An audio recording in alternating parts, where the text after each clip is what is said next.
आज है 15 अक्टूबर 2024, दिन मंगलवार। नमस्कार, जय जोहार। चलिए देखते हैं झारखंड की 25 फटाफट बड़ी खबरों को। पर इससे पहले आप वीडियो को कहां से देख रहे हैं, कमेंट में बताना बिल्कुल न भूलें। मैया सम्मान योजना की राशि 1000 से बढ़ाकर 2500 रुपए करने के प्रस्ताव को मंजूरी। रांची झारखंड कैबिनेट की बैठक सोमवार को प्रोजेक्ट भवन में हुई। सीएम हेमंत सोरेन की अध्यक्षता में हुई बैठक में 30 प्रस्तावों को स्वीकृति मिली। कैबिनेट ने झारखंड मुख्यमंत्री मैया सम्मान योजना की राशि 1000 से बढ़ाकर 2500 रुपए करने के प्रस्ताव को मंजूरी दी। इस वर्ष दिसंबर महीने से महिलाओं को बढ़ी हुई राशि उनके खाते में भेजी जाएगी।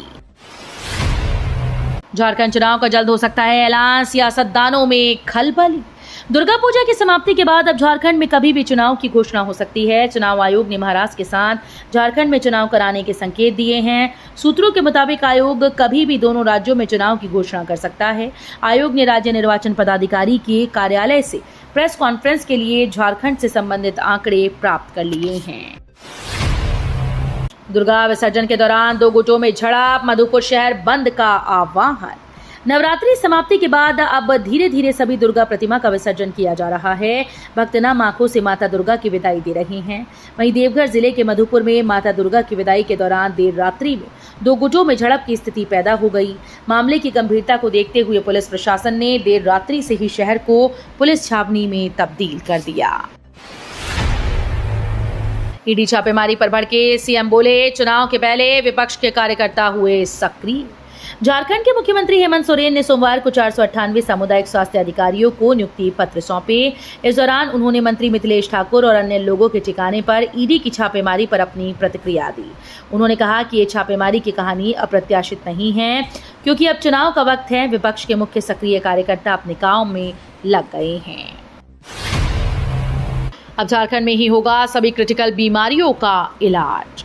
मुख्यमंत्री हेमंत सोरेन ने कहा कि उनका प्रयास है कि हर क्रिटिकल बीमारी का इलाज झारखंड में ही सुलभ हो, मरीजों को इलाज के लिए दूसरे शहर जाना ना पड़े। इसे लेकर राज्य सरकार न केवल स्वयं आवश्यक संरचना विकसित कर रही है, बल्कि निजी क्षेत्रों की भी भागीदारी बढ़ा रही है। इसको ध्यान में रखकर रांची स्थित स्मार्ट सिटी में अपोलो के सहयोग से विश्व स्तरीय अस्पताल का शिलान्यास किया गया। झारखंड बीजेपी में सहयोगी दलों के साथ सीट शेयरिंग पर बनी सहमति। भारतीय जनता पार्टी पहली बार विधानसभा चुनाव में 3 दलों के साथ गठबंधन कर चुनाव लड़ने जा रही है। सोमवार को पार्टी चुनाव प्रबंध से प्रभारी हेमंत बिस्व शर्मा ने कहा कि भाजपा का अपने सहयोगियों के साथ सीटों पर तालमेल पूरा हो गया है। उन्होंने कहा कि गठबंधन में आजसू को 9 से 11 सीटें मिल सकती हैं। जदयू को 2 सीट पर देने पर सहमति बनी है, लेकिन केंद्रीय नेतृत्व इस पर अंतिम फैसला लेगा। झारखंड में कामकाजी महिलाओं को मिलेगा सुरक्षित आवास। कामकाजी और उच्च शिक्षा या प्रशिक्षण लेने वाली महिलाओं को राज्य सरकार सुरक्षित और सुविधाजनक स्थान पर आवास की सुविधा देगी। मिशन शक्ति के तहत संचालित केंद्र प्रायोजित सखी निवास योजना के तहत यह आवास संचालित किया जाएगा। पहले चरण में राज्य के 8 जिलों में संचालित किए जाएंगे। योजना में केंद्र और राज्य का हिस्सा 60-40 का होगा। मांगों के समर्थन में एम्बुलेंस चालकों का अनिश्चितकालीन हड़ताल शुरू। 108 एम्बुलेंस के चालकों ने बकाया राशि का भुगतान करने, सभी कर्मियों को अस्थायी करने और अन्य मांगों के समर्थन में सोमवार से अनिश्चितकालीन हड़ताल शुरू की। उनका कहना है कि जब तक हमारी मांगें पूर्ण नहीं हो जाती, तब तक हड़ताल जारी रहेगी। झारखंड में चुनाव के चलते चल सकता है बड़ा बुलडोजर एक्शन, तोड़े जाने हैं 161 घर। झारखंड विधानसभा चुनाव के चलते जमशेदपुर में एनजीटी के आदेश पर 161 घर तोड़ने की प्रक्रिया पर विराम लग सकता है। इसकी वजह यह है कि विधानसभा चुनाव को लेकर बहुत जल्द अधिसूचना जारी होने वाली है। इसके बाद आदर्श चुनाव आचार संहिता लागू हो जाएगी और सभी अधिकारी, कर्मचारी एवं पुलिसकर्मी ड्यूटी में व्यस्त हो जाएंगे। सीएम हेमंत रिम्स पहुंचकर चतरा सांसद कालीचरण सिंह के स्वास्थ्य के लिए जानकारी। झारखंड के मुख्यमंत्री हेमंत सोरेन सोमवार को राज्य के सबसे बड़े सरकारी अस्पताल रिम्स पहुंचे। उन्होंने चतरा के सांसद कालीचरण सिंह और गुवा गोलीकांड के शहीद के वंशज दुर्गुरिया सिरका से मुलाकात की और उनके स्वास्थ्य की जानकारी ली। विधानसभा चुनाव से पहले ईडी ने की ताबड़तोड़ छापेमारी। झारखंड में होने वाले विधानसभा चुनाव से पहले एक बार फिर से ईडी एक्शन में है। ईडी ने सोमवार सुबह रांची में 20 से अधिक ठिकानों पर छापेमारी की।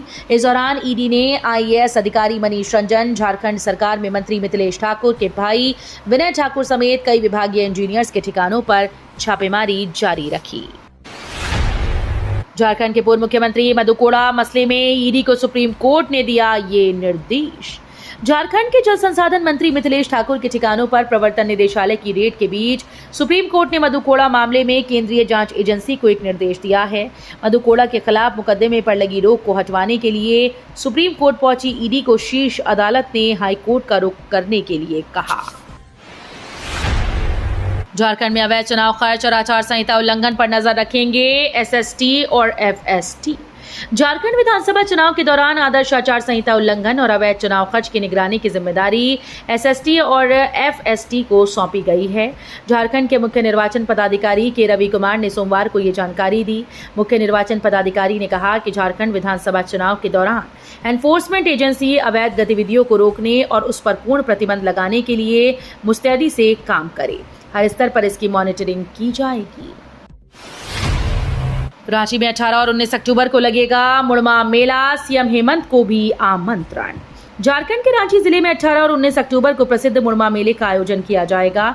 इसके लिए ऐतिहासिक राजीव पाढ़ा जतरा समिति का एक प्रतिनिधिमंडल सोमवार को सीएम हेमंत सोरेन से मिला और उन्हें मुख्य अतिथि के रूप में पूजा में शामिल होने के लिए आमंत्रित किया। रांची जिले के मांडर प्रखंड में 2 दिवसीय ऐतिहासिक मुड़मा मेले का आयोजन हर वर्ष किया जाता है।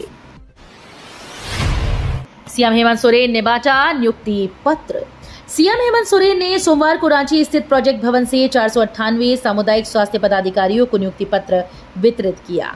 इस दौरान सीएम हेमंत सोरेन ने नियुक्ति पत्र प्राप्त करने वालों को पदाधिकारियों को शुभकामनाएं दी। उन्होंने कहा कि स्वास्थ्य के हर क्षेत्र में एक नई कड़ी जोड़ने का प्रयास किया जा रहा है। सीएम ने आशा जताई कि सभी चयनित चिकित्सा पदाधिकारी स्वास्थ्य व्यवस्था को मजबूत बनाने का काम करेंगे। केंद्र सरकार ने आज से न्यूनतम मजदूरी दर में किया इजाफा। भारत देश में रहने वाले मजदूर भाइयों के लिए बहुत ही बड़ी खुशखबरी की खबर निकलकर सामने आ रही है। बता दें कि श्रम संसाधन विभाग ने न्यूनतम मजदूरी दर में वृद्धि कर दी है। बता दें कि विभाग के इस निर्णय का लाभ लगभग 3 करोड़ काम करने वाले व्यक्तियों को मिला। सोमवार की देर शाम विभाग की ओर से इसके लिए अधिसूचना जारी कर दी गई। झारखंड कैबिनेट की बैठक समाप्त, 29 प्रस्तावों पर लगी मोहर। सोमवार को हुई झारखंड कैबिनेट बैठक में झारखंड मुख्यमंत्री मैया सम्मान योजना के अंतर्गत लाभार्थियों को प्रतिमाह 1,000 रुपए की जगह 2,500 रुपए देने की स्वीकृति दी गई। वित्तीय वर्ष 2024-25 में ज्ञानोदय योजना के अंतर्गत 50 करोड़ की लागत से प्रारंभिक विद्यालय में समेकित विज्ञान और गणित प्रयोगशाला की अधिस्थापन की स्वीकृति दी गई। विधानसभा चुनाव की तैयारी को लेकर एसपी ने नक्सल क्षेत्र में बूथ का किया निरीक्षण। आगामी झारखंड विधानसभा चुनाव की तैयारियों को लेकर एसपी ने नक्सल प्रभावित थाना क्षेत्र के बूथों का निरीक्षण किया। एसपी कुमार गौरव ने सोमवार को लातेहार जिले के बरियातू थाने के सुदूरवर्ती घोर नक्सल प्रभावित क्षेत्र में बूथ का निरीक्षण किया और सुरक्षा व्यवस्थाओं का जायजा लिया। भाजपा चुनाव प्रबंधन की बैठक में बनी चुनाव जीतने की रणनीति। भाजपा विधानसभा चुनाव के लिए पूरी तरह से तैयार है। पार्टी ने सभी प्रकोष्ठ के नेताओं और कार्यकर्ताओं को विशेष दायित्व सौंपे हैं। सोमवार को प्रदेश भाजपा कार्यालय में आयोजित पार्टी चुनाव प्रबंधन समिति की बैठक में चुनाव जीतने के लिए पूरी रणनीति बनाई गई है। इस बैठक की अध्यक्षता भाजपा प्रदेश अध्यक्ष बाबूलाल मरांडी ने की। झारखंड में वंदे भारत एक्सप्रेस पर फिर पथराव। झारखंड में वंदे भारत ट्रेन शरारती तत्वों के निशाने पर है। टाटानगर बरहमपुर वंदे भारत ट्रेन पर दूसरी बार पथराव कर दिया गया। घटना उड़ीसा के केंद्रपोशी स्टेशन के पास हुई। इससे वंदे भारत ट्रेन के C3 कोच के यात्रियों में दहशत फैल गई।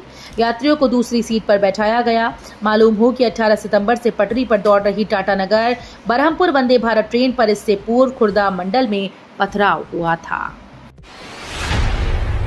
झारखंड में अब लोकल सिस्टम से ही होगी बारिश। झारखंड से सोमवार को मानसून की वापसी हो गई। गत शुक्रवार को केवल चतरा, गढ़वा, पलामू, लातेहार से लौटा मानसून अगले 48 घंटों के बाद राज्य के शेष भागों से भी लौट गया। राज्य में मानसून आगमन गत 21 जून को हुआ था। एनएचआरसी ने रांची एसएसपी को जारी किया नोटिस। तुपुताना ओपी पुलिस के अधिकारियों के द्वारा चोरी के संदेह में विकास कुमार के साथ 3rd डिग्री टॉर्चर मामले में राष्ट्रीय मानवाधिकार आयोग ने रांची के एसएसपी को सशर्त नोटिस जारी कर दिया। इसमें कहा गया कि एसएसपी धुरवा थाना कांड संख्या 16/2023 का जांच परिणाम और वर्तमान स्थिति के संबंध में रिपोर्ट प्रस्तुत करें। सरकार ने एंड्रॉयड यूजर्स के लिए जारी की चेतावनी। भारत सरकार की Indian computer emergency response team ने एंड्रॉयड यूजर्स के लिए चेतावनी जारी कर दी। CERT इन के मुताबिक एंड्रॉयड के V12, V12L, V13, V14 और V15 वर्जन में वल्नरेबिलिटी पाई गई है, जो एक तरह की कमजोरी होती है जिसका फायदा उठाकर साइबर हैकर्स आपके डेटा और पर्सनल डिटेल चुरा सकते हैं। ऐसे में वर्जन अपडेट करने की सलाह दी गई। इंतजार खत्म, पंचायत के चौथे सीजन पर लगी मोहर। वेब सीरीज पंचायत को लेकर बड़ी खबर निकलकर सामने आई है। वेब सीरीज निर्माताओं ने पंचायत 4 पर मोहर लगा दी। एक रिपोर्ट के मुताबिक पंचायत 4 की शूटिंग 25 अक्टूबर से शुरू होगी। बता दें कि पंचायत के अब तक 3 सीजन आ चुके हैं, जिन्हें प्रशंसकों का बेशुमार प्यार मिला है। इस सीरीज का पहला सीजन अप्रैल 2020 में आया था।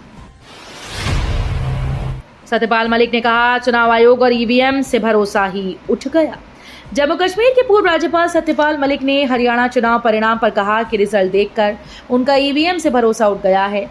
मलिक ने एक्स पर लिखा कि अभी हरियाणा में हुए चुनाव में पोस्टल बैलेट पेपर में कांग्रेस 74-16 से आगे थी।